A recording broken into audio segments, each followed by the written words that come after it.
So I lived in Chicago for a short while, and then we moved to a suburb on Kentland, of all places, Kentland. I like the fireplace.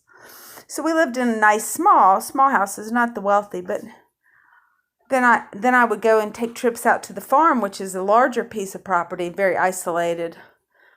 Before the prison was built, and you could see the stars. So all those things are relative to my learning as a child, which is the base of who I became as an adult. I loved horses, and I even got to experience horse ownership and horse farming and animal husbandry and breeding and training. And that was my dream as a kindergartner. I drew a picture of a horse and said I wanted to be a horse trainer. I did a little bit.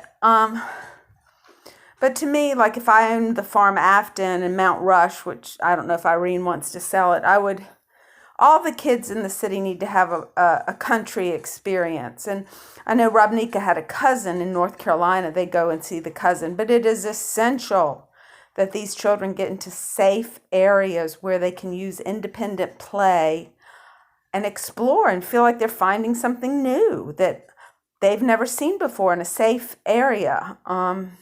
Creeks, and Afton has a creek. Oh yeah, go on, go down to the creek, go see what you see.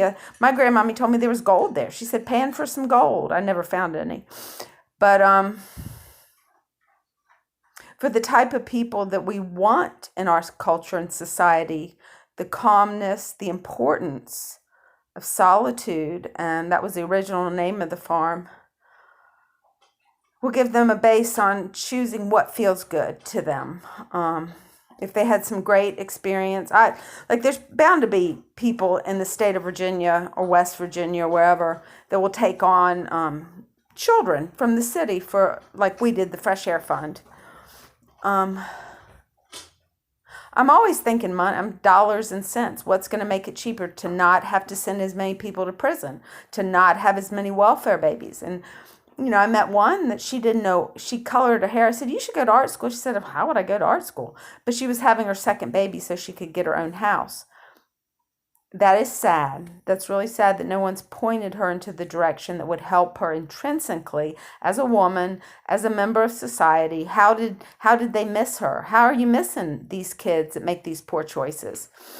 And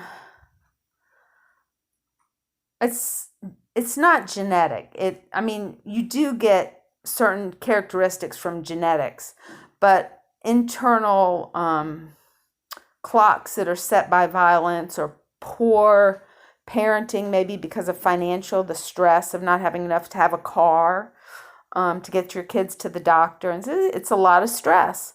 So we want to take that stress off the inner city, the EBT people, and give them an outlet of education when they're ready, babysitting when they're ready, covering the cost of books and transportation. I like the idea of the cars that University of Richmond has, and you just put your card in and you can take the car and go do an errand. Something like that with the card to let them go certain places while they're still in training.